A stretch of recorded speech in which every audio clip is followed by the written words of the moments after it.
Ahí estaba en la clase grabada, voy a decir. Bienvenidas y ¿qué? 3 chicos, 4 que nos acompañan. Gracias por estar siempre a tiempo de la clase. Vamos a continuar donde nos habíamos quedado. Se recuerden que el lunes estuvimos hablando sobre las etapas de integración, según Bela Balaza. ¿Hasta cuál etapa llegamos? Las vimos todas, ¿verdad? Rápidamente. Chilic. Ah, genial. Bueno, quizás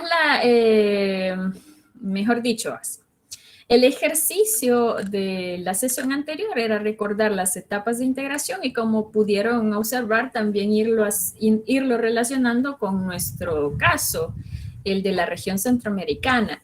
Ya veíamos que zona de libre comercio completa, 100% todos los productos, todas las mercancías libres de aranceles, no hay, porque siempre están estos productos que estas excepciones al libre comercio que cada uno de los países ha determinado cuáles son respecto de los demás socios comerciales de la región. Sin embargo, también convive con esta zona de libre comercio esfuerzos para el establecimiento de una unión aduanera. Y la unión aduanera, la parte más avanzada que incluso hasta puestos fronterizos integrados tienen, es entre Honduras y Guatemala.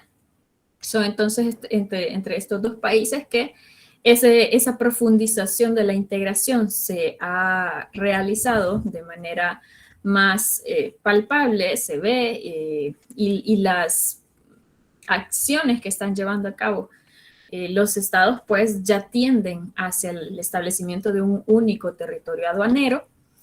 Se adhiere El Salvador, ya lo habíamos mencionado, se adhiere El Salvador, pero El Salvador todavía no ha realizado mayores avances de cara a conformar una sola unión aduanera que involucre a los 3 países del llamado Triángulo Norte de Centroamérica, aunque lo del Triángulo Norte tiene otra connotación, ¿verdad? No va por la línea económica.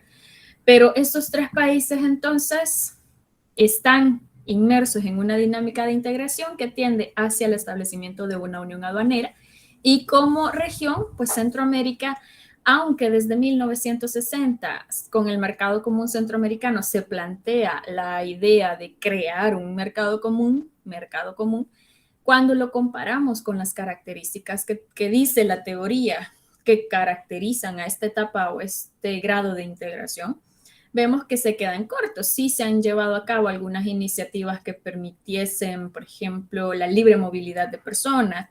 Esto del CA4 en su momento tiende hacia esa facilitación de movimiento de gente entre los países, al menos entre 4 países centroamericanos. Luego me parece que Nicaragua empieza a poner algunas restricciones y ya no es tan sencillo ingresar a Nicaragua. Hay que hacer toda un procedimiento previo para poder solicitar ingreso. Sin embargo, esa fue también como una iniciativa que se puede enmarcar dentro de lo que las características en teoría de la etapa nos dicen sobre el mercado común centroamericano. Pero si nos dicen ubique el grado de avance de la integración centroamericana desde la perspectiva económica, pues nosotros podríamos afirmar hay una zona de libre comercio que no es perfecta y también hay esfuerzos tendientes hacia la unión aduanera.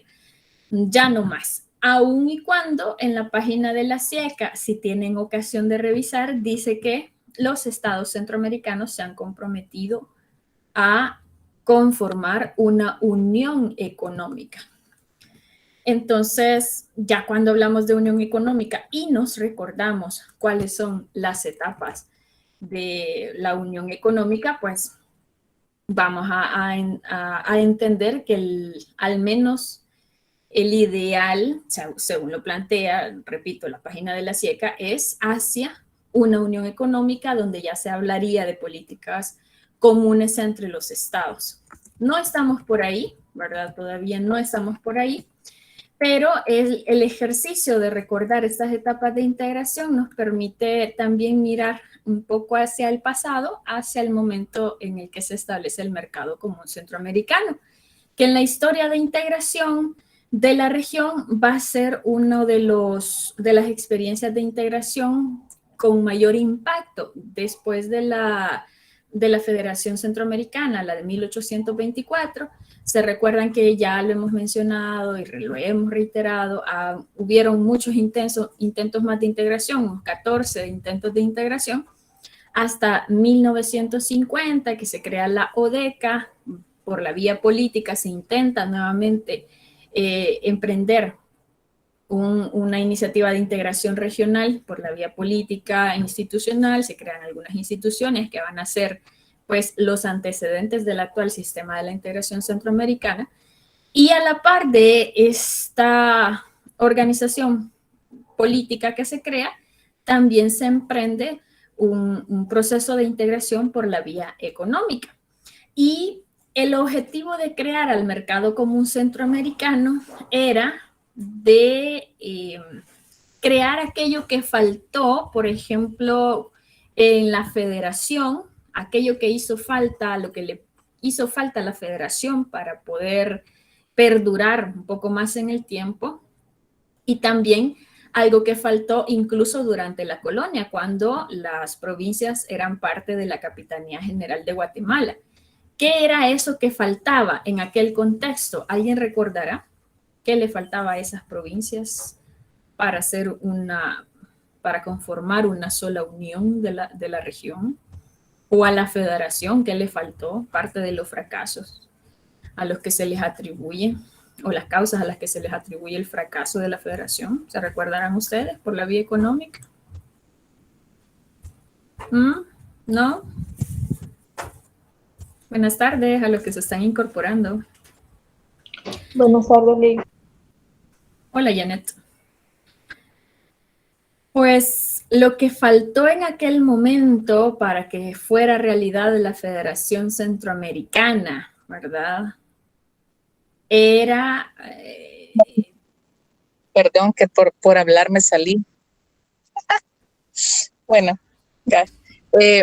creo que tal vez lo que le faltó a la Federación Centroamericana para cuajar fue ese poder que pudiera, o bueno, ese liderazgo que pudiera juntar todos los poderes que había en Centroamérica.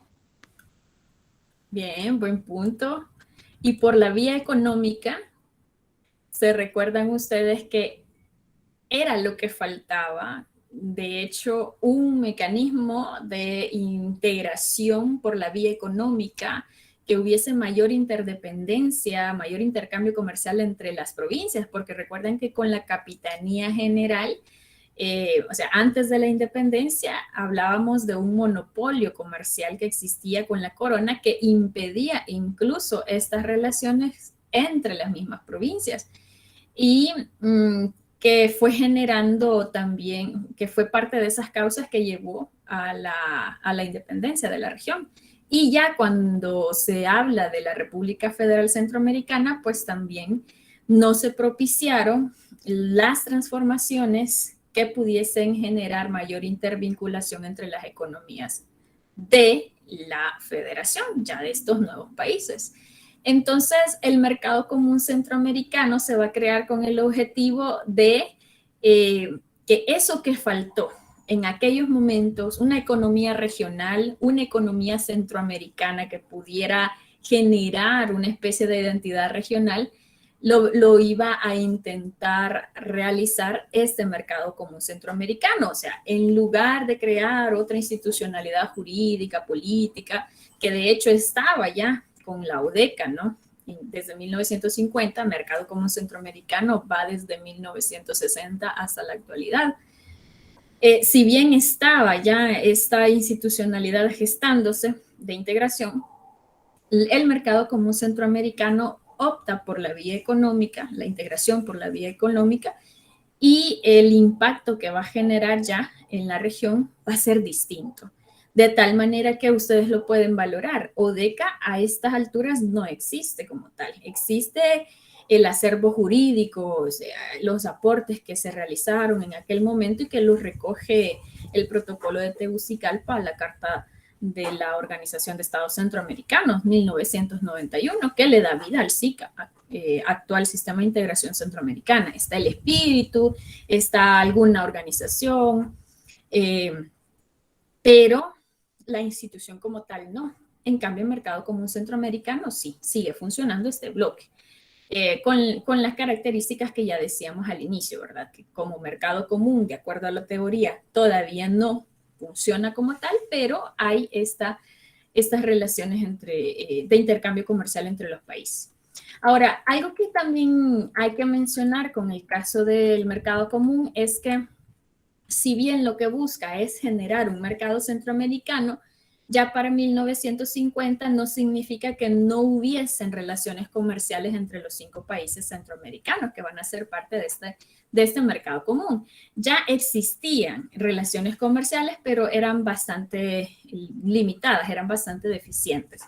Por lo tanto, se emprende este proceso de integración por la vía económica y a diferencia de los procesos que se inician por la vía política, este va a generar expectativas en distintos sectores de la población, políticos, empresarios principalmente y en general en toda la población, porque mientras cuando se habla de crear una comunidad política existen aquellas ideas de, entonces vamos a dejar de ser salvadoreños, la pérdida de la soberanía y un montón de temores reales o supuestos.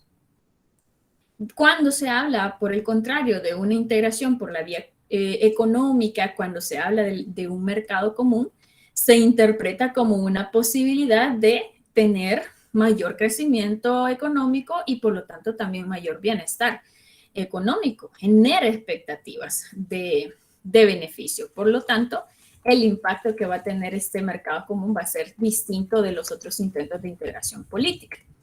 Como ya lo he mencionado, a la par de este proceso de integración de la ODECA, repito, 1951 es la fecha en la que se gesta la Organización de Estados Centroamericanos, luego va a tener una reforma, la Carta Constitutiva de la ODECA en 1962.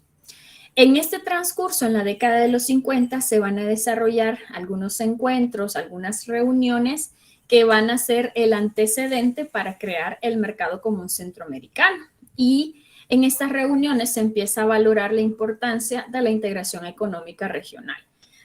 Crucial va a ser el papel de la CEPAL en todo esto. Se recordarán que, de hecho, lo mencionamos hace un par de sesiones, el papel que la CEPAL como ese organismo vinculado a las Naciones Unidas que había sido creado para analizar cuáles eran los problemas económicos de Latinoamérica en aquel momento y proponer soluciones. Se analiza que la región centroamericana, pues en general latinoamericana, estaba limitada en cuanto a las exportaciones basadas principalmente en productos agrícolas y había un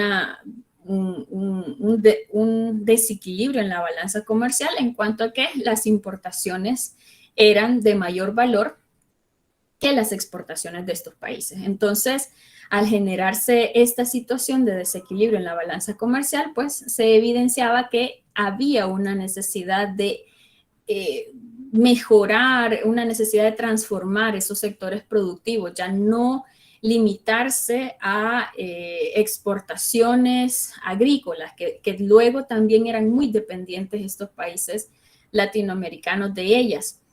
Por lo tanto, la estrategia que se recordarán que implementa la CEPAL para evitar este problema, o sea, para solucionarlo, es la estrategia de industrialización por sustitución de importaciones. Vamos a industrializar las economías de los países para evitar que estén importando cosas que ellos mismos pueden elaborar y así pues generar crecimiento económico. Ahora, también mencionábamos que una de las problemáticas que tenía esta estrategia de industrialización para la región centroamericana era que los mercados centroamericanos, pues de cada uno de los países eran muy estrechos. Por lo tanto, para implementar esta estrategia de industrialización, se acompaña también una estrategia de desarrollo que va vinculada a la integración regional, una estrategia de integración regional para luego implementar esta estrategia de industrialización, ¿verdad? De manera simultánea y que esto al final sirviera como la estrategia para lograr el desarrollo en aquellas décadas. Estamos hablando 1950. Van a haber algunas, como ya les había mencionado, sí hay relaciones comerciales entre los países, van a haber algunos acuerdos bilaterales de comercio en la década de los 50. Habrá uno entre El Salvador y Nicaragua, por ejemplo, que se suscribe en 1951. Y estos acuerdos bilaterales van a funcionar alentados por la idea de que iniciamos acercamientos de manera bilateral para luego avanzar hacia una integración de carácter regional. Entonces, se vislumbra así, ¿no? Y si hablamos de etapas de integración, de las que se van a mencionar mucho, como objetivos va a ser alcanzar una zona de libre comercio y establecer una unión aduanera ya a escala multilateral. Estos son antecedentes de este mercado común centroamericano. Luego vamos a pasar a revisar, ya a continuación de este resumen que les estoy haciendo, otros tratados que se van a adoptar, se van a firmar. Va a estar un tratado de asociación económica, también conocido como acuerdo tripartito, que se va a suscribir en febrero de 1960 por parte de Guatemala, El Salvador, Honduras, y que va a ser el precedente directo del Tratado General de Integración Económica, que se va a suscribir ese mismo año, 1960, pero en diciembre. Luego también, antes que se me olvide, hay otro tratado multilateral de libre comercio que se suscribe en 1958 y que, como lo vamos a ver a continuación, iba acompañado de un complemento. Ese tratado multilateral de libre comercio llevaba aparejado un acuerdo por el cual se establecían industrias de integración. O sea, aquí ya iba la estrategia de industrialización para la región centroamericana, en lo que se conocería como el régimen de industrias de integración, impulsado por la CEPAL. Vamos a ver a continuación cómo a lo largo de este periodo va a haber el predominio de una corriente de pensamiento económico que luego se va a enfrentar a otros principios. Concretamente estamos hablando de visión proteccionista, hasta cierto punto socialista, esta visión económica que permite que haya una mayor intervención del Estado en la economía, la regulación. Estas se van a enfrentar con las tesis de la economía clásica, que dicen liberalización, menor intervención del Estado y incentivos a la inversión privada, etcétera. Vamos a hablar de eso también, de cómo se enfrentan estas dos visiones, y luego veremos cuál de estas dos visiones es la que termina de imponerse y que va a orientar el proceso de integración centroamericano bajo ese mercado común. Entonces, vamos a tener, para tener el panorama de este mercado común centroamericano, lo que posibilita el surgimiento de la integración centroamericana, primero bajo formas de tratados bilaterales, después viene un acuerdo tripartito y luego a nivel multilateral. Va a ser el reconocimiento de que las economías centroamericanas, repito, ya no podían seguir dependiendo de los productos agrícolas tradicionales de exportación. Parte de ahí, ¿no? Ese es el punto en común que permite avanzar en esta estrategia de integración centroamericana. Ya no podían seguir dependiendo de la exportación de café y banano principalmente, porque luego era limitada la cantidad de productos de los cuales dependían los países, y también este tipo de productos, este tipo de producción estaba era altamente vulnerable a la inestabilidad de precios en el sistema internacional. Por lo tanto, todas estas situaciones hacen que se cree esta conciencia de que es necesario implementar ese nuevo modelo de desarrollo y, repito, el papel importante que va a tener la CEPAL para salir adelante, ¿no? Para tratar de impulsar este desarrollo económico principalmente. Con esto, yo creo que les había presentado esta idea, ¿no? De cuál es entonces la propuesta de la CEPAL para que se desarrolle la integración en Centroamérica. Bueno, dicho sea de paso, es una propuesta que iba a estar liderada por las élites. La CEPAL reconoce que el proceso de integración debe tomar en cuenta a esos actores que son importantes para la economía de los países. Y esto también tiene sentido porque como la integración también llevaba incluida la industrialización, a pesar de que el sector industrial no representaba, pues no era el sector más importante de acuerdo a la lectura que tienen disponible de Susan Bodenheimer sobre el Mercomún y la ayuda norteamericana, van a ver que ahí se hace referencia a un 10% de lo producido en los países era resultado de la actividad industrial. Entonces, si bien no era el sector más importante, porque ya he dicho, las actividades económicas se concentraban alrededor del sector primario de la economía, ya el industrial es al que se le va a apostar con esta estrategia de integración e industrialización y por lo tanto es necesario escuchar cuáles son las propuestas, cuáles son las visiones de las élites económicas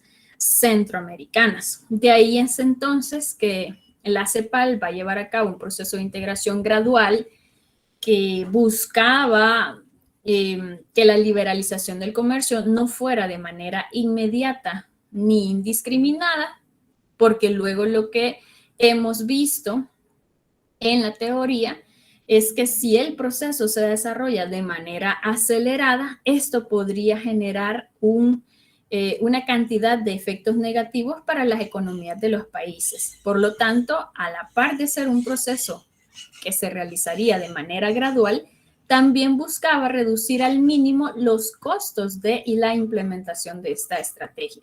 Era necesario minimizar los desajustes de las economías nacionales. ¿Qué tipo de desajustes?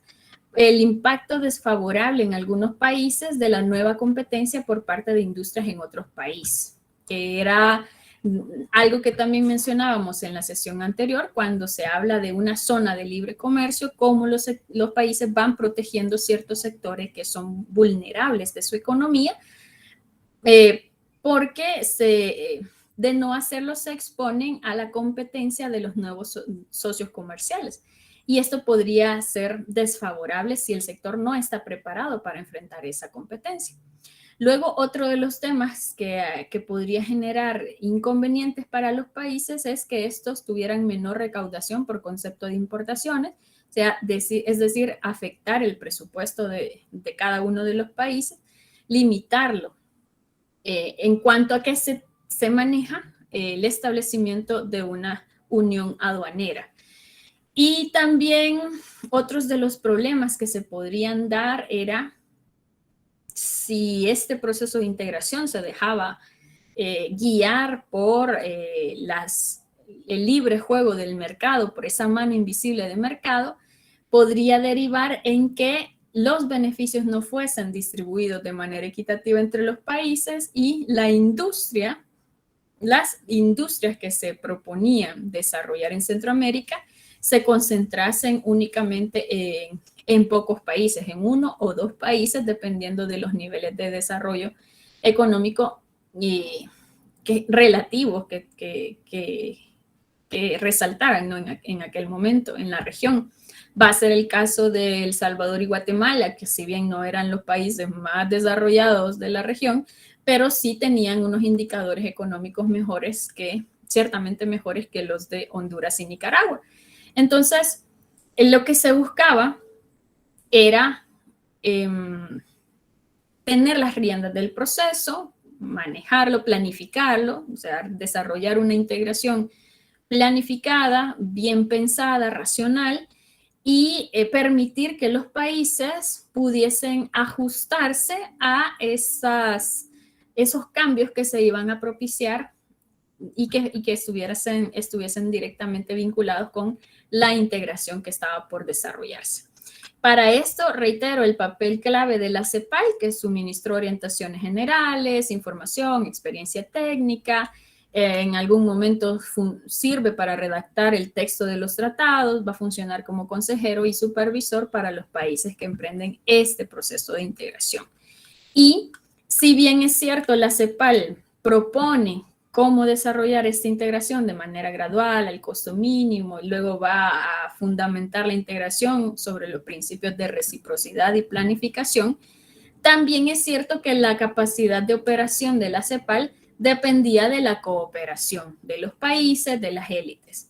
La CEPAL, de alguna manera, lo que buscaba era una cura para el subdesarrollo de la región, una cura que fuera poco dolorosa, o sea, que los costos de su implementación no superaran los beneficios de la misma.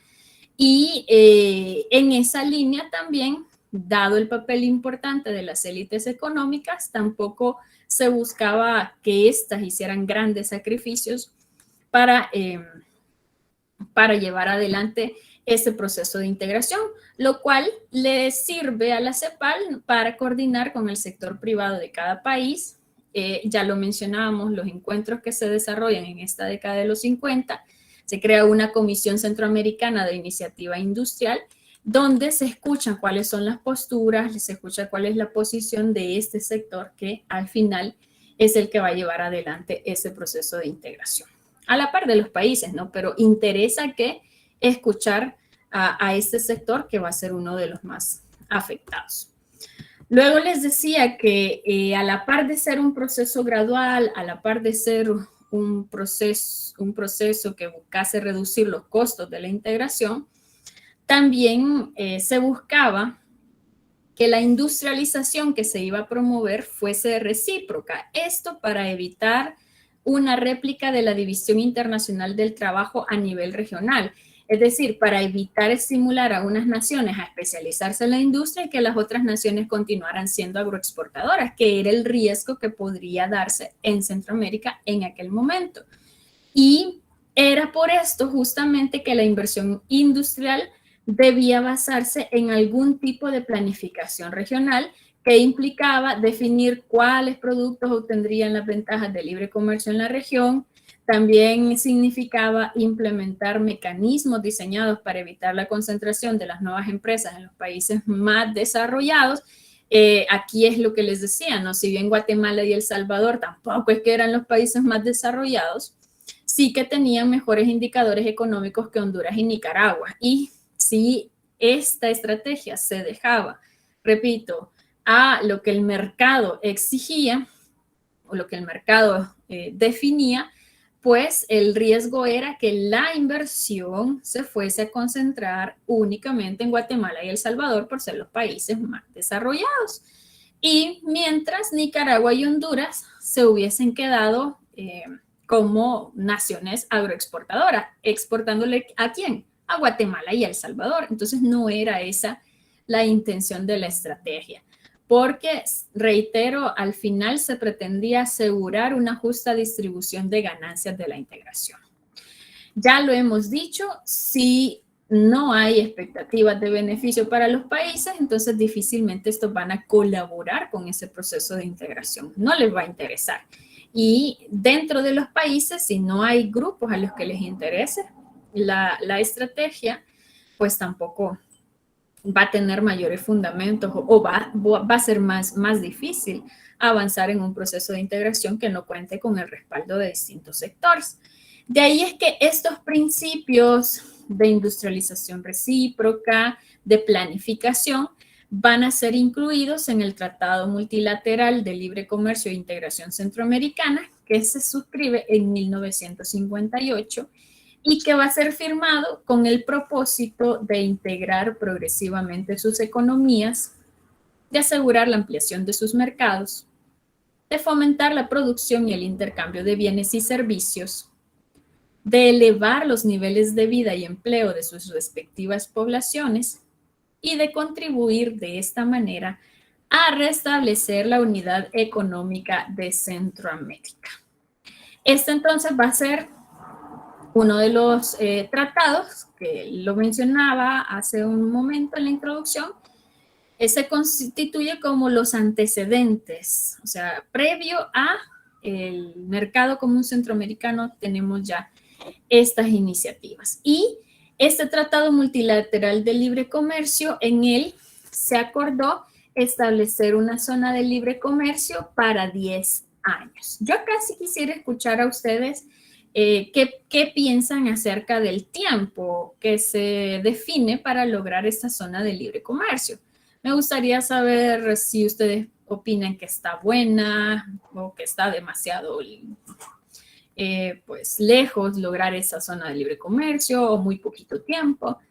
En función de estas características que hemos hablado de gradualidad, que los procesos de integración son graduales, etcétera, ¿qué les parece una zona de libre comercio para 10 años?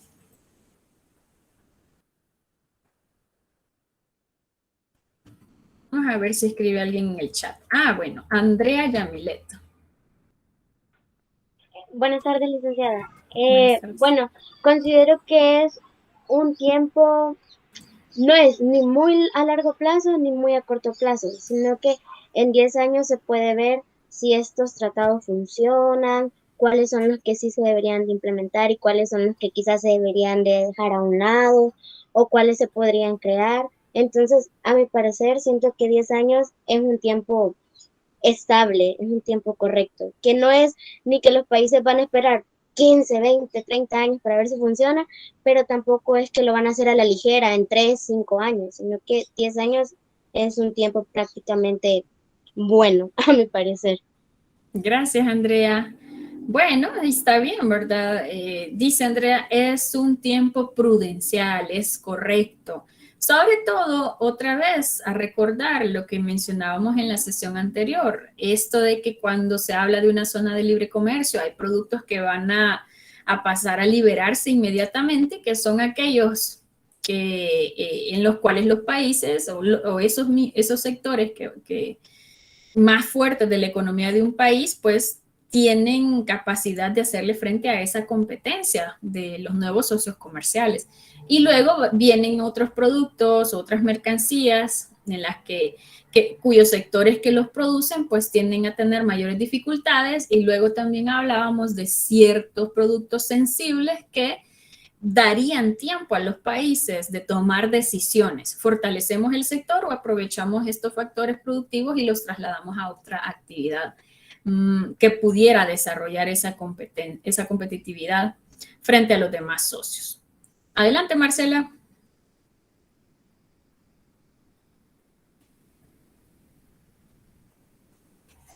Por cualquier cosa, si está opinando. Hola, sí, perdón, es que ando haciendo un mandado, pero sí quería opinar con respecto a eso. Ahí depende también de esos 10 años de qué países, qué regiones estamos hablando, porque con el caso, por ejemplo, de Estados Unidos, el Tratado de Libre Comercio, uno de los grandes, o sea, de los plazos más largos fueron 10, 15 años para lograr, digamos, una degradación total.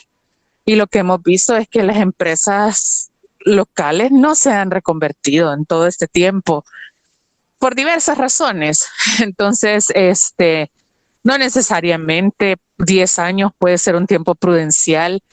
De hecho, lo que sucede muchas veces en los países es que son empresas que han sido tradicionalmente protegidas, o vamos a decirlo en buen salvadoreño, chinchineadas por los estados, que no se enfrentan a la competencia. Entonces, al final, esos tiempos de gracia para que entre, digamos, la total degradación no surte efecto. Y lo hemos visto, por ejemplo, ahorita con la industria, por ejemplo, porcina, y lo vamos a ver con la del pollo muy pronto también. La industria avícola, que aquí es fuerte y tiene un mercado importante, pero O sea, no van a poder competir cuando entra el pollo estadounidense a 10 centavos la libra. Entonces, eventualmente van a fallecer, van a fenecer. Ok, muchísimas gracias. Buen punto, ¿verdad? Porque también el tema de tiempo depende del país. Quedémonos por el momento para efectos de comparación con la otra propuesta que vamos a revisar, ¿no? Porque yo les decía, van a haber dos propuestas de cómo llevar esta integración. Ahora mismo de la que estamos hablando es de la propuesta que lideraba la CEPAL. Y bajo los auspicios de la CEPAL, bajo la dirección de este organismo, pues se establece este tratado multilateral que implicaba hablar de una zona de libre comercio para 10 años, que esta zona de libre comercio se iba a perfeccionar mediante negociaciones periódicas. Esto de que de pronto cada cierto tiempo durante esos 10 años pues iban a volver a la mesa de negociaciones para determinar qué productos ahora o qué mercancías se van a agregar a esa lista de mercancías que gozan de estas preferencias de libre comercio, cuáles van a seguir protegidas, etcétera, lo cual permitía que cada país pudiese salvaguardar sus intereses. Al final, la propuesta era evitar, lo que se pretendía era evitar estos desajustes por la liberalización acelerada del intercambio comercial y como complemento de ese tratado multilateral también se adoptó el régimen de industrias de integración. Ya les he dicho, ¿no? Estrategia de integración y de industrialización iban a la par. Con este régimen de industrias de integración se buscaba brindar privilegios de libre comercio a las grandes industrias, siempre para un periodo de 10 años, a las grandes industrias que se iban a establecer, que no iban a ser cualquier industria, sino que los mismos países, los mismos estados debían determinar qué industrias y dónde iban a estar ubicadas, porque no iba a ser dejado al juego del libre mercado. Entonces era un proceso planificado, ¿verdad? Un proceso planificado, gradual, el que proponía la CEPAL. Y hasta 1958 al menos es la visión que se mantiene. Ahora, ¿qué va a pasar luego de 1958? De hecho, en toda esta década, desde los 50, los Estados Unidos no habían mostrado ningún interés por la integración centroamericana. Más bien, podríamos hablar de una especie de desinterés por la integración centroamericana. Ahora, ¿qué pasó? Esta perspectiva de los Estados Unidos hacia la región empieza a cambiar a partir de una visita que hace el presidente José María Lemus a los Estados Unidos, que en 1958 viajó con una delegación. El objetivo era obtener ayuda para impulsar la integración y allá en los Estados Unidos les recibe un ex embajador de Estados Unidos en El Salvador, el señor Thomas Mann. Les recibe, les da una buena bienvenida, los atiende muy bien a la delegación. En aquel momento este señor Thomas Mann era el subsecretario para Asuntos Interamericanos. Y cuando empieza a discutir con la delegación salvadoreña, les pregunta qué pasaba con esa iniciativa de integración, por qué no avanzaba la integración. Entonces, luego de conversar, luego de negociar y de conversar sobre el mercado común, él viene y lo que determinan es que sería mejor llevar adelante un verdadero mercado común. O sea, como quien dice, esta iniciativa de integración que ya traen, ¿verdad?, desarrollándola desde hace un par de años, unos cuantos años, no está dando los resultados porque no responde a una verdadera propuesta de mercado común. Vamos a crear esa verdadera propuesta de mercado común. No sé, me suena algo como a la actualidad. Hablemos del verdadero mercado común, dice. Entonces, ¿qué va a pasar? Cambia la visión de los Estados Unidos en relación con la integración centroamericana y va a hacer una integración, de hecho, que va a contrastar con la propuesta de la CEPAL, porque entre otras cosas, yo les decía, vean la valoración del tiempo, ¿verdad? ¿Cuánto tiempo se consideraba en el tratado multilateral que iba a tardar esa integración? Decía 10 años. Pues la propuesta, la esencia de la propuesta de Estados Unidos era, bueno, primero, no iniciar estos acercamientos de manera multilateral, sino que a los Estados Unidos era más de la idea de que se podía dar un tratado entre 2 o 3 naciones centroamericanas que pudiesen emprender un proceso de integración, y este era como el paso inicial hacia ese verdadero mercado común. Y este acuerdo iba a quedar abierto para que otros gobiernos pudiesen irse sumando en fechas posteriores. Luego iba a ser también un proceso irreversible, ¿no? Eso por una parte, no iba a iniciar como una estrategia multilateral, sino que bilateral o trilateral, y que quedaría de carácter abierto para que los demás países pues pudieran irse sumando. Luego había que adoptar un compromiso específico, que era lograr un mercado común a corto plazo. Por ejemplo, lograrlo en 3 años. Entonces, aquí ya, con esto que les estoy diciendo, cambia, ¿no? Esa visión. Por eso les decía, al menos para el ejemplo del mercado común centroamericano, quedémonos con que 10 años es un tiempo correcto, dijo Andrea. Correcto. En la propuesta o la esencia de la propuesta estadounidense dice es que ustedes se tienen que comprometer a lograr un mercado común a corto plazo, o sea, menos de 10 años.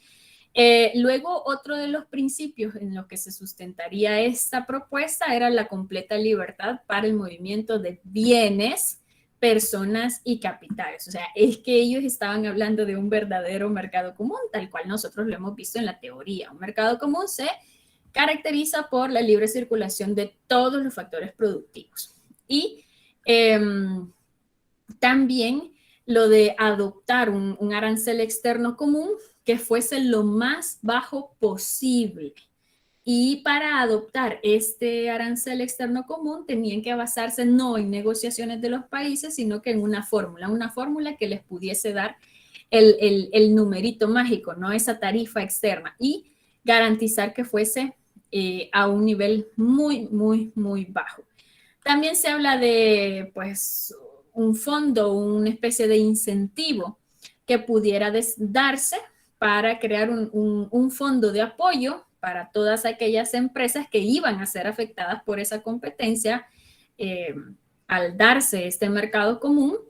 Ya no, fíjense que aquí ya la lógica ya no es evitar esos desajustes, sino que entrar al proceso con la conciencia de que van a haber actores afectados, pero que para evitar que se enojen vamos a tener un fondo para ayudarles a que se puedan adaptar a esa nueva competencia. Entonces, ahí tenemos el panorama de la propuesta de integración de los Estados Unidos. Y para llevar adelante esta propuesta, también fueron bastante, digamos, bueno, políticos al fin, no astutos, sabían cuáles eran los objetivos y con quién además estaban negociando.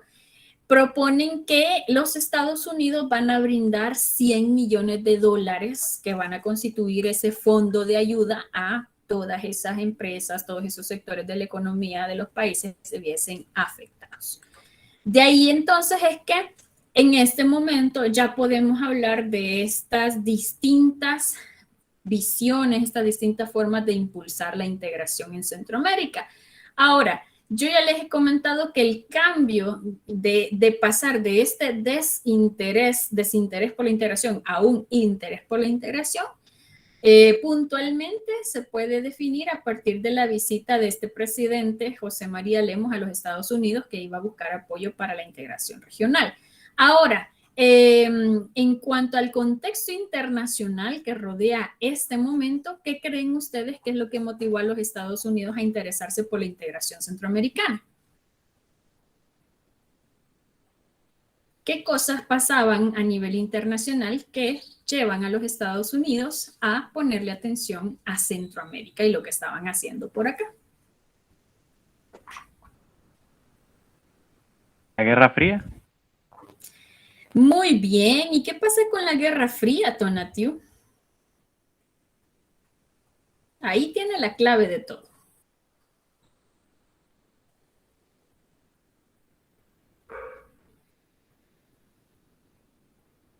Que los países se podían pasar a un nuevo modelo económico, que era el comunismo, y eso no le iba a beneficiar a Estados Unidos. Exactamente, ¿verdad? Recordemos que cuando hablamos de la Guerra Fría, porque estamos en la década de los 50, ¿no? Ya este nuevo orden internacional que se había venido configurando ya derivado de la conferencia de Yalta, Bretton Woods, San Francisco, al menos hasta esas fechas, pues ya venía definiendo que el mundo estaba dividido en dos grandes bloques. O sea, hay un orden internacional bipolar en lo militar, político e ideológico principalmente. Estamos hablando de este conflicto este-oeste. Esta guerra fría, ¿verdad? En la que no necesariamente se están dando estos enfrentamientos directos entre potencias, Estados Unidos y URSS, sino más bien entre ideologías. ¿Cuál es la ideología predominante? ¿Cuál es la que va a predominar? Y en efecto, lo que se buscaba era evitar que en Centroamérica se propagasen estas ideas comunistas, estas ideas socialistas.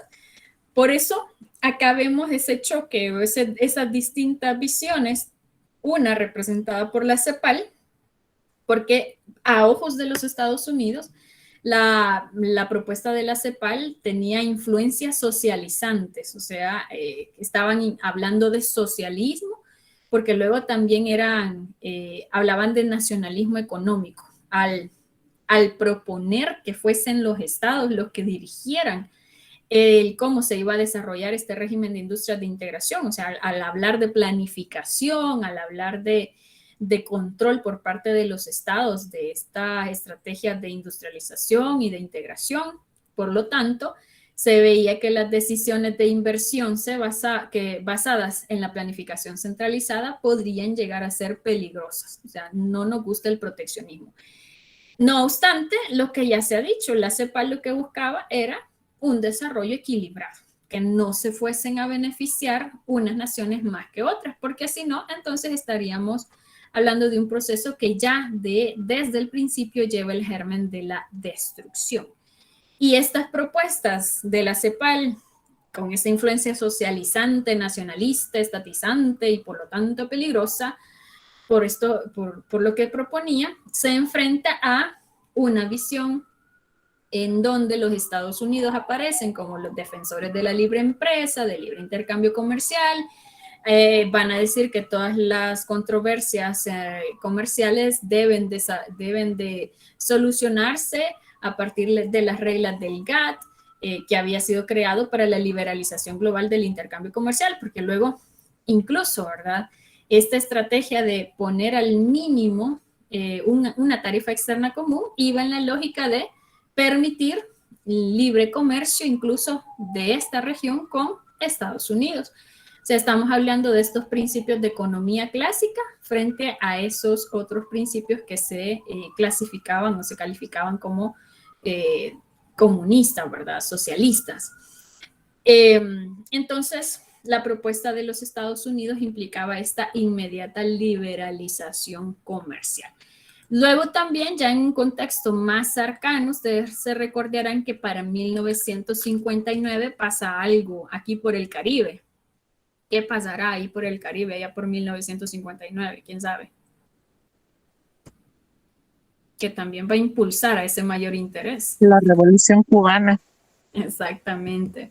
Vamos a tener ese ejemplo de la Revolución Cubana que no va a ser del agrado de los Estados Unidos y que para evitar que la URSS venga y se acerque a este patio trasero, pues hay que hacer todo lo que está en las manos, todo lo que sea posible para mantenerlos alejados a estos países de esas visiones, pues, malas, ¿verdad? Socialistas. A partir de ese incentivo que se incluía en la propuesta de los Estados Unidos de brindar 100 millones de dólares para la integración, para ayudar a todas aquellas empresas que hubiesen o fuesen afectadas por la competencia y para ayudarles a adaptarse a este proceso, vamos a tener que El Salvador y Honduras, con apoyo de expertos de Estados Unidos, empiezan a redactar un borrador de tratado, porque luego les decía, la propuesta era empezar un proceso de integración de manera bilateral, trilateral, que quedase abierto a la adhesión de los demás países. Entonces, El Salvador y Honduras empiezan a trabajar con ayuda de expertos estadounidenses un borrador de tratado, movidos por ese incentivo de 100 millones de dólares. Se agrega Guatemala a esta propuesta, aunque al final en la lectura ustedes van a tener ocasión de revisar que a los Estados Unidos le interesaba primordialmente una unión aduanera entre El Salvador y Honduras. Pero ahí el gobierno de aquel momento, el gobernante de Guatemala de aquel momento, se puso las pilas e incluye a Guatemala a ese incentivo de los 100 millones, buscando ¿no? ese incentivo de los 100 millones de dólares. Y juntos estos tres países determinan y declaran la intención de formar una unión aduanera para aprovechar también esa ayuda financiera que habían ofrecido los Estados Unidos. Y lo iban a hacer incluso si Nicaragua y Costa Rica no estaban listos para esta propuesta. Nicaragua no va a ser incluida dentro de esta propuesta porque aparentemente por aquel momento había una disputa fronteriza con Honduras. De todas maneras, a Nicaragua tampoco le interesaba mucho ser parte de esta propuesta porque, de hecho, a Nicaragua le convenía más la propuesta de la CEPAL, le beneficiaba más un proceso de integración que se desarrollase de manera gradual, cuidadoso, porque le daba chance, le daba espacio para poder ajustarse a los requerimientos de ese proceso de integración. Entonces, en aquel momento, el presidente de Nicaragua era de apellido Somoza y él va incluso a decir que si los Estados Unidos le daban ayuda económica a esos otros tres países, lo iba a tomar como un acto de agresión, un acto de agresión económico. Pues en esa lógica, entonces, Nicaragua no va a ser parte de esta propuesta.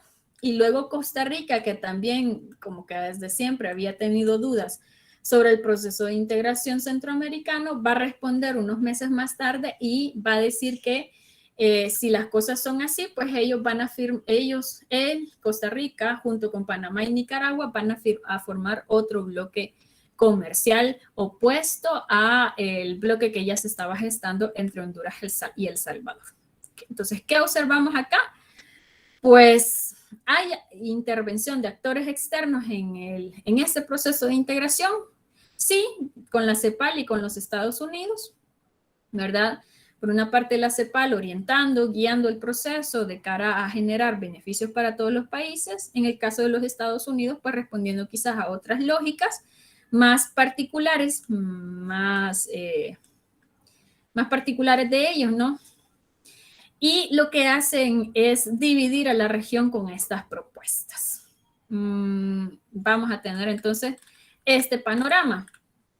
¿Qué va a terminar pasando? Pero, perdón, antes de esto leo a Abigail que dice que lo gracioso de eso, lo que estábamos hablando hace rato, es que la misma desigualdad que creaba el capitalismo y la liberación comercial empujaba a los países a inclinarse a una ideología socializante. Eran las cosas que no se veían, ¿verdad, Abigail? Muy bien, buen comentario sobre el contexto. Ahora, ¿en qué termina todo este cuento de las distintas posturas respecto a la integración que se van a desarrollar en Centroamérica? Terminan ya les había dicho al principio, el acuerdo tripartito de asociación económica que se suscribe en febrero de 1960, que involucra a los países que ya habíamos dicho, El Salvador, Honduras y Guatemala. Se suscribe en el POI. O sea, ¿conocen dónde está el POI? Sí, ¿verdad? Frontera con Honduras. Del Salvador con Honduras. Bueno, entonces ¿Por qué se caracterizó este acuerdo tripartito de asociación económica? Acá se establecieron las bases para el libre comercio de casi todos los artículos de consumo originados en las naciones miembros. Y también en principio se incluye el libre traslado de capital y personas. O sea, hablando, repito, de este verdadero mercado común centroamericano. Y dicho sea de paso, este proceso, ya lo hemos mencionado, ya no va a tener participación de la CEPAL. Este se va a realizar al margen de la propuesta de la CEPAL y también venía a contradecir el tratado anterior, el tratado multilateral, y altera las bases de la integración, porque tampoco se incluyen acá el acuerdo sobre las industrias de integración. Entonces, tenemos por lo tanto un acuerdo tripartito que bien podríamos decir es el resultado de presiones externas, de tal manera que también en el mismo documento de Susan Bodenheimer, que es el que estoy comentando, ahora van a tener oportunidad de ver que incluso la primera copia de la declaración del POI, en lugar de imprimirse en español, se imprime en inglés y luego se traduce al español como un ejemplo, como un detalle que nos dice quién era el principal promotor de esta propuesta de integración económica, a cuáles intereses respondía. Este acuerdo tripartito de asociación económica se convierte en el antecedente del Tratado General de Integración Económica que se va a suscribir en diciembre de ese mismo año, 1960, que de hecho acá no va a participar Costa Rica inicialmente, sino que se va a incorporar hasta 1963.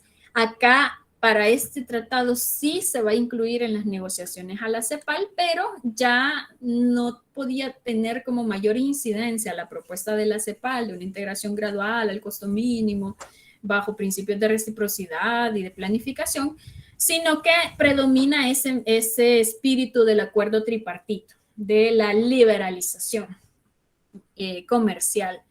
Y a pesar de ello, a este Tratado General de Integración Económica sí se le incorpora el acuerdo sobre industrias de integración, pero ya no tiene sentido porque ya no se iba a desarrollar una industrialización planificada, racional, sino que ya iba a responder a el espíritu del libre mercado.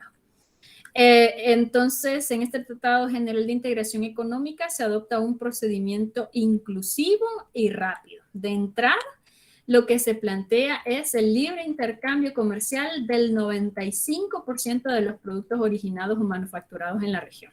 Y aquí es donde nosotros decimos, ¿y qué pasó con aquel proceso de gradual? Con aquella palabrita mágica de gradualidad. Se deja de lado, ¿verdad? El 5% de las excepciones temporales estaría sujeto a reducciones arancelarias automáticas durante un periodo de 5 años. Es decir, que aparte de que de golpe entraban 95% de los productos a gozar de este libre mercado, el restante 5% tenía que terminar desgravándose en un periodo de 5 años. O sea, consolidar esa zona de libre comercio lo más rápido posible. Lo que indicaba que si este tratado se suscribe en 1960, ya para 1966 ya tenía que estar consolidada esa zona de libre comercio y también ya tenía que estar consolidada la unión aduanera, lo cual suponía plantear o establecer una tarifa externa común. Nuevamente el énfasis, ¿no? Ya con este proceso que se adopta bajo este Tratado General de Integración Económica, es un proceso acelerado, ya no es gradual, es acelerado, que en lugar de evitar los desajustes, pone énfasis en determinar cuáles son las alternativas y los medios para asimilar los desajustes controlados. Lo que les decía, ya sabemos que van a haber desajustes. Acá el tema va a ser cómo lo solucionamos, que por eso es que se planteaba lo del fondo, lo de los 100 millones de dólares que iban a servir para apalear todos esos problemas que iban a enfrentar pues las empresas dentro de cada uno de los países. Y reiterar que lo que hay de fondo es este conflicto entre estos dos tipos de pensamiento económico, la de la economía clásica versus el paradigma de la intervención estatal, pero también se encuentran o se plantean dos perspectivas de industrialización, una que estaba representada por el Tratado Multilateral de 1958, que planteaba, sí, libre intercambio comercial, pero también relacionado a un desarrollo industrial que se iba a desarrollar de manera coordinada y que se iba a ejecutar a través del acuerdo sobre industrias de integración solamente en aquellas ramas que fueran recomendadas y a su debido tiempo. Entonces se tiene esta propuesta de industrialización planificada versus la otra visión representada en el acuerdo tripartito y en el Tratado General de Integración Económica que planteaba diferencia un desarrollo industrial que iba a avanzar de manera libre, sin requerir ninguna especie de coordinación de parte de los países.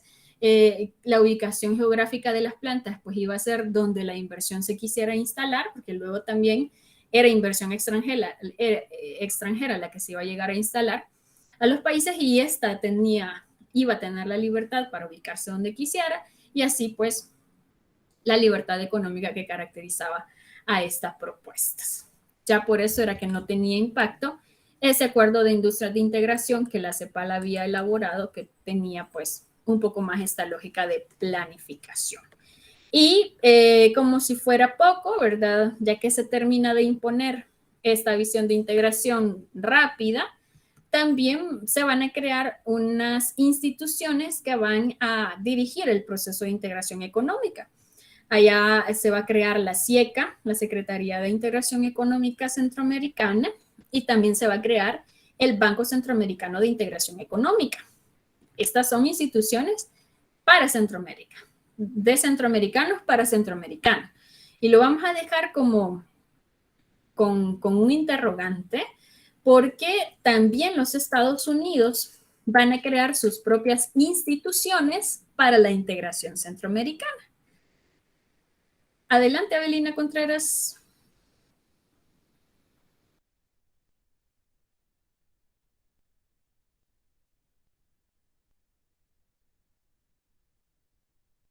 Hola, Avelina, adelante. Levantó la manita por ahí.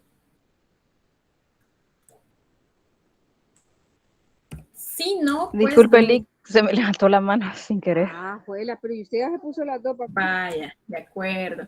Entonces, de todas maneras, aprovecho para hacer una pequeña pausita y ponerles ahí el enlace para que registren su asistencia a esta clase. Les voy a copiar ahora mismo el enlace en el chat.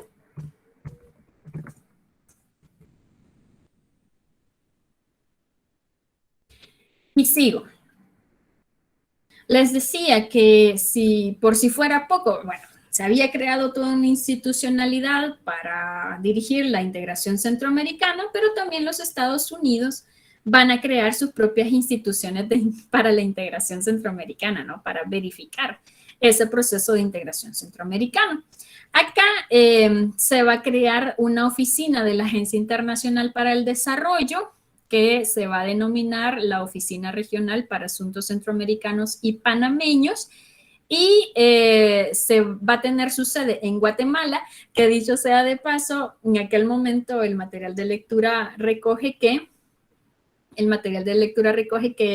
la sede de la SIECA estaba como a 10 cuadras de la Oficina Regional para Asuntos Centroamericanos, o sea que estaba bastante cerca, ¿no? Como un poco para también dimensionar el papel que iba a tener esta oficina en el control de ese proceso de integración centroamericano.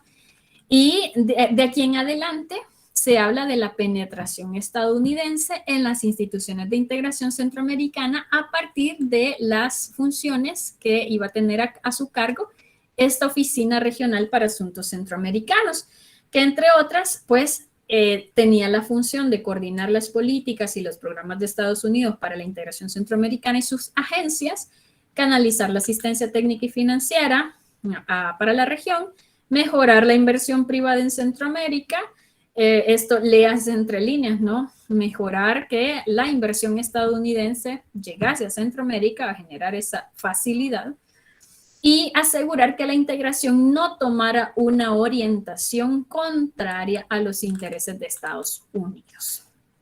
De tal manera que esta penetración estadounidense en las dos instituciones de integración que se van a crear en aquel momento va a tener dos tipos de relaciones distintas. O sea, de igual manera, vinculación con estas instituciones, pero de manera distinta.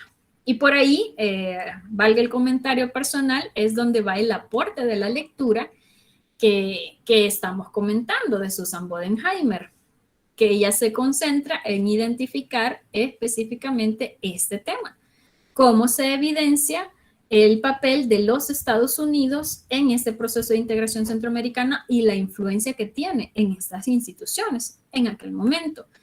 Así, por ejemplo, la SIECA, bueno, hablemos de la SIECA. La SIECA era considerada el verdadero motor de la integración. Va a ser una secretaría que desde sus inicios recibe apoyo logístico de parte de los Estados Unidos y también apoyo presupuestario. De hecho, con el tema de presupuesto es interesante y anótenlo para una reflexión que pudiésemos hacer ya en la tercera unidad sobre fuentes de financiamiento de la integración. En aquel momento fueron los Estados Unidos quienes contribuyeron más financieramente hablando al establecimiento de esta secretaría que incluso los propios países centroamericanos.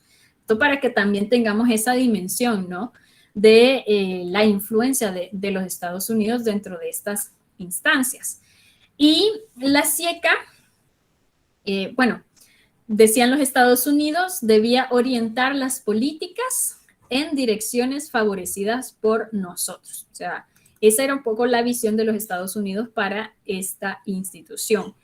La autora de este documento que estamos comentando menciona que para evidenciar el nivel de penetración de parte de los Estados Unidos en estas instituciones, llegaba hasta el punto de que quien aprobaba el personal para trabajar dentro de la SIECA era la ROCAP, o sea, esta agencia de desarrollo que los Estados Unidos habían creado en Centroamérica. Pasaba por ahí la aprobación del nuevo personal.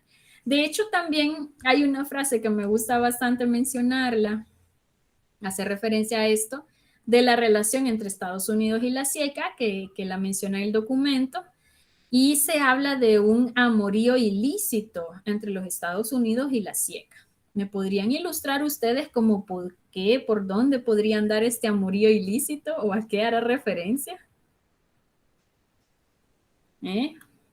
Para describirla, repito, para describir la relación entre la SIECA y los Estados Unidos, la autora hace referencia a una especie de amorío ilícito. Funcionaban así. Ilústrenme, por favor. Ya quiero ver las manitas levantadas ahí de la experiencia hablando. ¿O no se quieren exponer? Dejamos de grabar.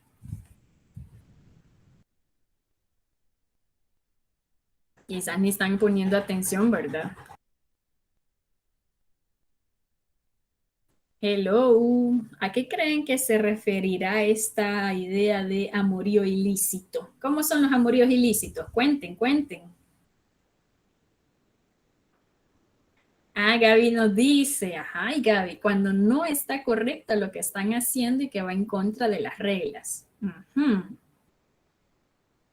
¿Cómo son esos amoríos ilícitos? Cuéntenos una experiencia ahí. Qué raro, no veo manitas levantadas, hombre. Nadie. ¿Por qué será, Andrea? Escriba por ahí o ¿por qué será que nadie quiere responder aquí?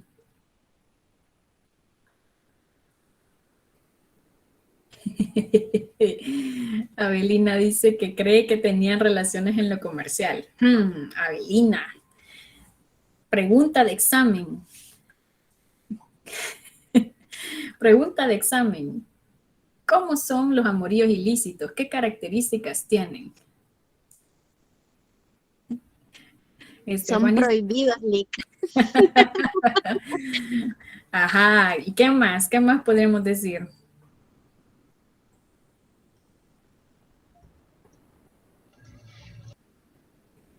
Saben, hay una característica que no me la han dicho todavía. Ajá. Nadie está de acuerdo. Nadie está de acuerdo, dice Ir. Exactamente, en el chat ya escribieron la respuesta. Ajá, y Abigail, que son ocultos.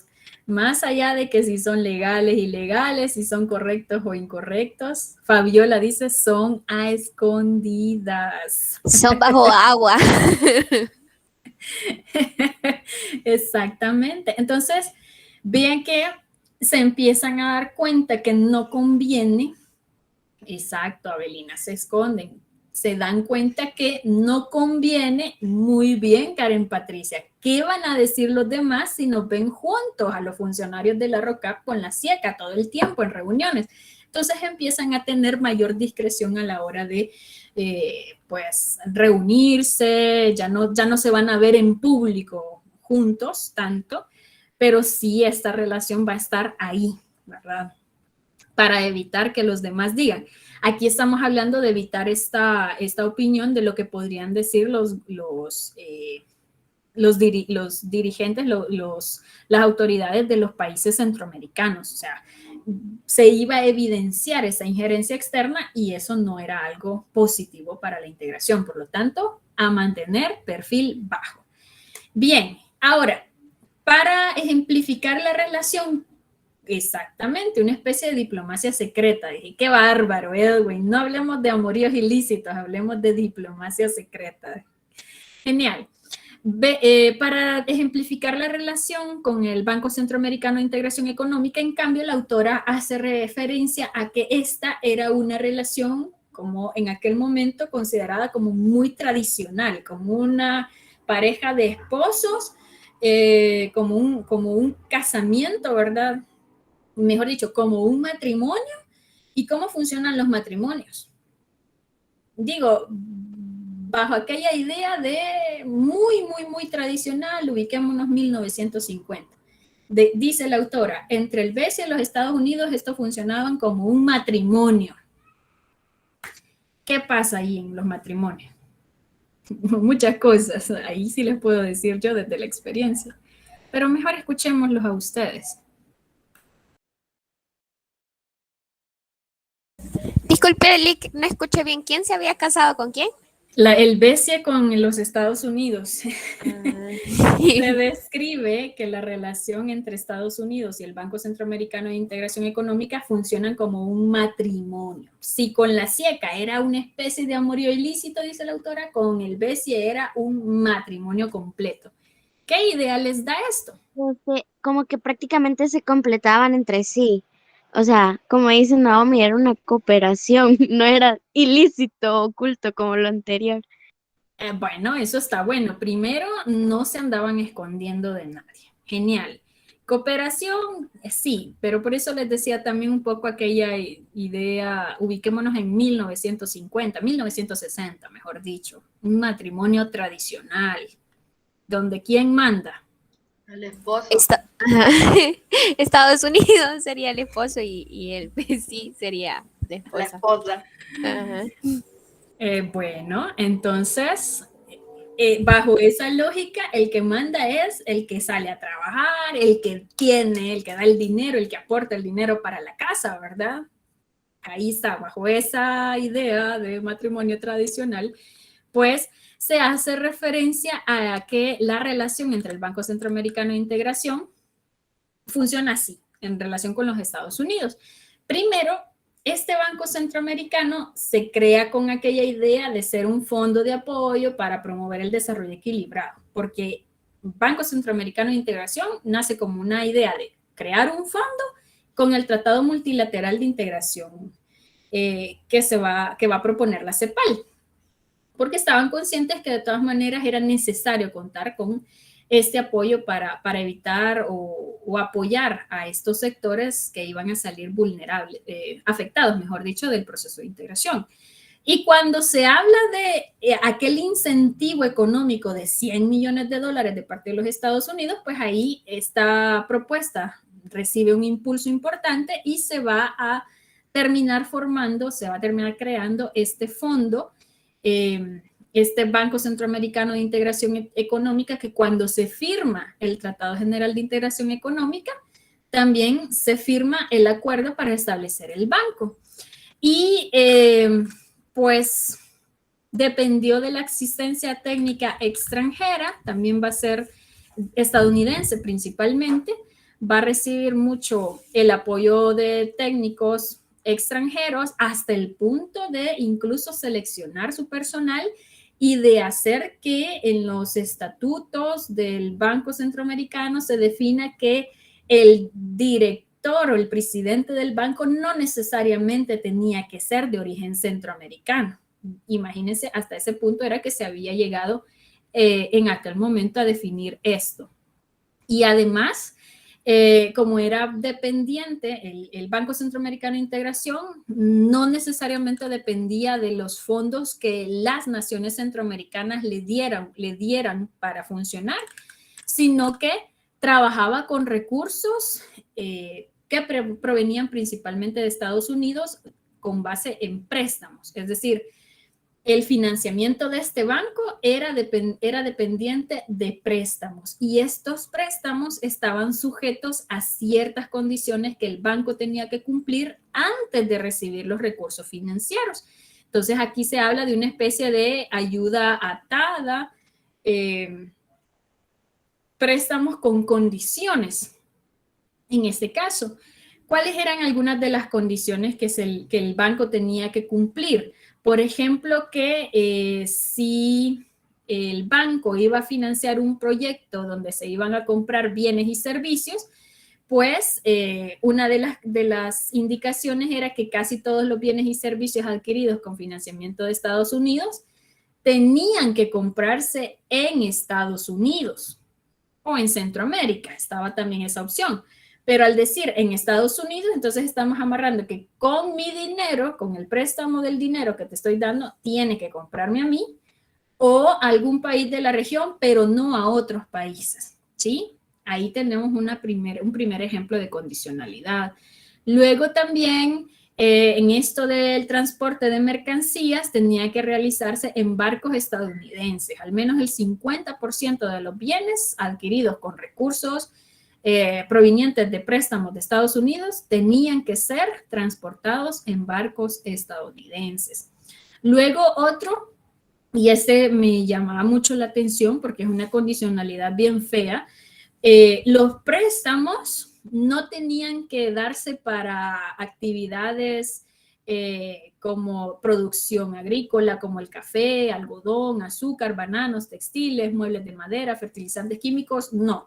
Ese tipo de proyectos no incluían, o los préstamos del banco no debían ir a parar a estas actividades. No debían financiar actividades que fuesen competencia para productores estadounidenses. O sea, tendrían que financiarse otras actividades, no estas. O sea, no tenían que promover mayor competencia ante productores estadounidenses. Luego también se condiciona a que, bueno, ya había mencionado que los bienes y servicios de los proyectos financiados por la Agencia Internacional del Desarrollo tenían que tener origen en Estados Unidos, esto siempre excluyendo a otros países socialistas, y sí, nos dejaba un poco mercado, y que Estados Unidos tenía que aprobar incluso los detalles de contratos, las auditorías tenían que ser realizadas o tenían que ser revisadas aparte por firmas estadounidenses, etc. Todas estas condiciones para que el Banco Centroamericano pudiese acceder a préstamos que hipotéticamente estos préstamos debían de ser para apoyar las actividades de industrialización de los países centroamericanos. Bien, entonces, con eso yo creo que podemos tener el panorama de cuál era la relación entre Estados Unidos, estas instituciones de integración. Ya acá podemos evidenciar y sacando algunas conclusiones sobre que pues es una integración que va a responder no necesariamente a intereses locales, si bien puede iniciar bajo esa intención, luego toma un rumbo distinto, ¿no? Va a orientarse hacia intereses de actores externos al proceso de integración centroamericana. Si alguien quiere tomar esta idea para desarrollar un ensayo para la tercera unidad, lo puede anotar ahora mismo. Valorar cómo ha venido desarrollándose la integración centroamericana en función de los actores externos. Traerlo al caso de hoy. Por ejemplo, lo que les decía hace ratos, fuentes de financiación del sistema de integración centroamericano. ¿Cuánto contribuyen los estados al sistema de integración centroamericano? Para luego explicar por qué de pronto la integración no avanza como nos gustaría a todos los idealistas que avanzara la integración. Ahora pasemos a comentar rápidamente sobre el régimen de industrias de integración. Yo acá no voy a comentar más que como esta era una propuesta que acompañaba el Tratado General, primero el Tratado Multilateral de Comercio y luego al Tratado General de Integración Económica, aunque ya en esta segunda parte ya no tenía el mismo impacto que cuando lo orientaba la CEPAL.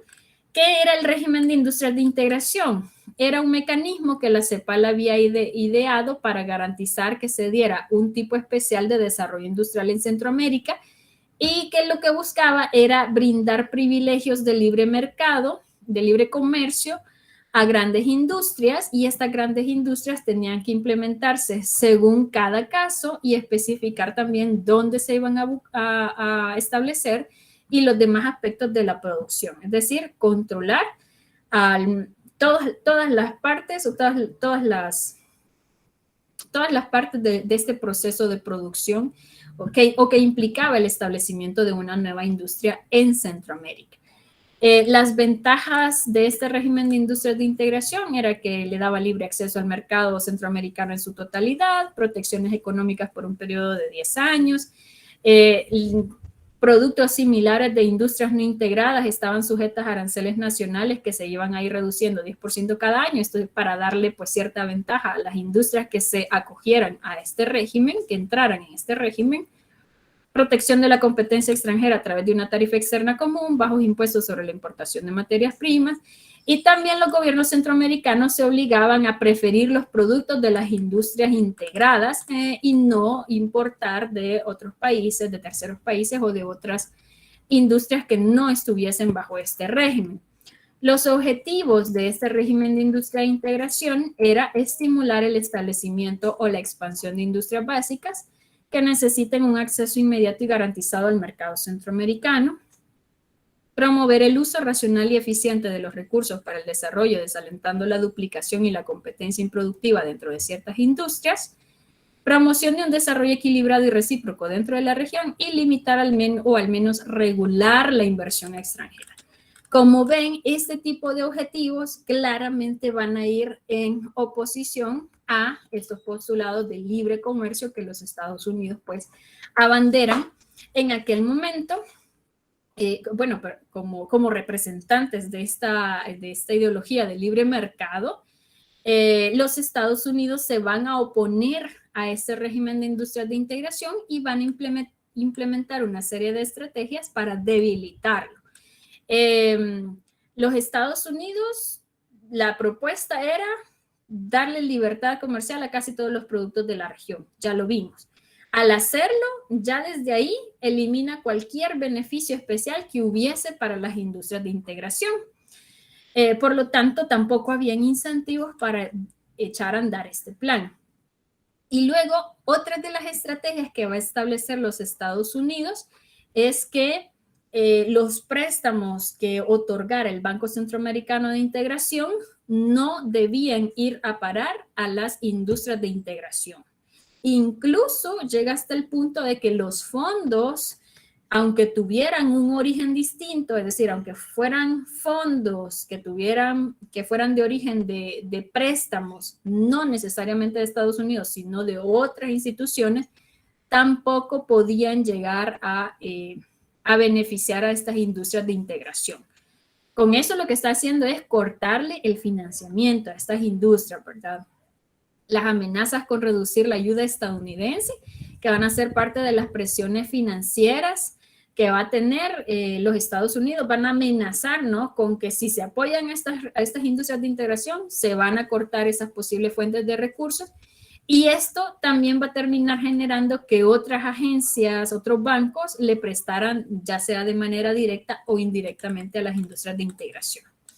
Estados Unidos también va a desarrollar toda una serie de críticas ante este régimen. A él no le va a parecer, por ejemplo, porque según la perspectiva de los Estados Unidos, fomentaba el monopolio, porque se le daba preferencias a la mercancía, a los productos producidos en estas industrias. De hecho, esto no tenía tampoco fundamento, porque desde el principio, dentro del régimen de industrias de integración, se le daba una protección amplia a los consumidores centroamericanos para evitar que se diesen monopolios. También otro de los cuestionamientos que va a hacer los Estados Unidos es que va a decir que el régimen va a estar mal diseñado desde el principio, que el régimen era innecesario porque se podían alcanzar los fines por otros medios, lo cual también evidencia que no, el objetivo, según los Estados Unidos, era liberalizar el comercio, pero en realidad el objetivo era lograr un desarrollo equilibrado dentro de la región. Entonces, al decir que el régimen de industrias de integración era innecesario, lo que evidenciaba es que no se habían entendido cuáles eran los objetivos. Al menos los Estados Unidos no valoraban que el objetivo era otro y no necesariamente la liberalización. Y luego tampoco le agradaba mucho que bajo el régimen de industrias de integración se tuviera control sobre cómo se iban a desarrollar las inversiones. Entonces, esto afectaba a los inversionistas estadounidenses y por lo tanto va a decir que generan inseguridad. Es más por la lógica del contexto, ¿no, Abigail? Porque no le gustaban mucho estas ideas de control, de planificación, porque eso podría desembocar en ideas ya más tendientes a socialismo, comunismo, cosas con las que en aquel momento no eran impensables, sobre todo si consideramos que era la primera etapa de la Guerra Fría. Cuando se habla de la Guerra Fría en dos etapas, la primera etapa, que es estrictamente que las potencias no se hablan, no hay vinculación de ninguna manera. En ese contexto es que se da todo esto. Luego, pues lógicamente, ¿verdad? A pesar de que ya con esto cierro, lógicamente, a pesar de que la integración, el mercado común centroamericano, empieza a ser de interés incluso para los europeos, que en aquel momento, 1950, 1958, ya estaban hablando de la Comunidad Económica Europea, empieza a despertar interés incluso allá, bajo la manera en la que se fue desarrollando el mismo proceso de manera rápida, acelerada, se fueron gestando desequilibrios regionales y la desigualdad en la distribución de los beneficios van a terminar generando que el mercado común centroamericano caiga, ¿verdad? Llegue a su disolución, dice, aunque en realidad no es que se disuelve completamente, sino que va a enfrentar o va a dar paso a toda unas décadas, ya del 70 al 80, se va a caracterizar la región centroamericana por conflictos, descontento de los países porque no tienen los resultados de ese flujo de comercio esperado. Esto va a generar grandes desigualdades, va a pasar lo que ya se había dicho, ¿no? Que unas naciones se van a desarrollar más que otras. Luego esto se va a sumar a las presiones internas al interior de los países. El tema de El Salvador, por ejemplo, la sobrepoblación, que habían emigrado muchos para Honduras, porque en Honduras se requería mucha mano de obra para las empresas bananeras, por ejemplo. Entonces, van a empezar a darse toda una serie de situaciones que luego van a derivar en el conflicto bélico entre El Salvador y Honduras, la llamada Guerra de las 100 horas, que va a llevar a una expulsión masiva de migrantes salvadoreños que estaban en Honduras y que cultivaban la tierra, a quienes se les expropian sus tierras, y que eso va a ser como el detonante para este conflicto de la Guerra de las 100 horas y ya luego pues la conflictividad que se va a desarrollar ya no solo entre El Salvador y Honduras, sino que también Guatemala, Nicaragua, conflictos internos, guerras civiles, inestabilidad, que es la que va a caracterizar esa década 70, 80. Y todo esto, por todo esto, el mercado común centroamericano va a estar ahí, pero ya no va a despuntar. Se va a mantener pues limitado el mercado común centroamericano hasta que en la década de los 80 inicia un proceso de pacificación centroamericana que luego va a terminar con los acuerdos de Esquipulas y ahí se van a retomar nuevamente las ideas de una integración pues por la vía política. Bueno, me voy a quedar hasta acá, ya terminamos de todas maneras las temáticas. Les agradezco a todos por estar en la clase. Voy a detener la grabación.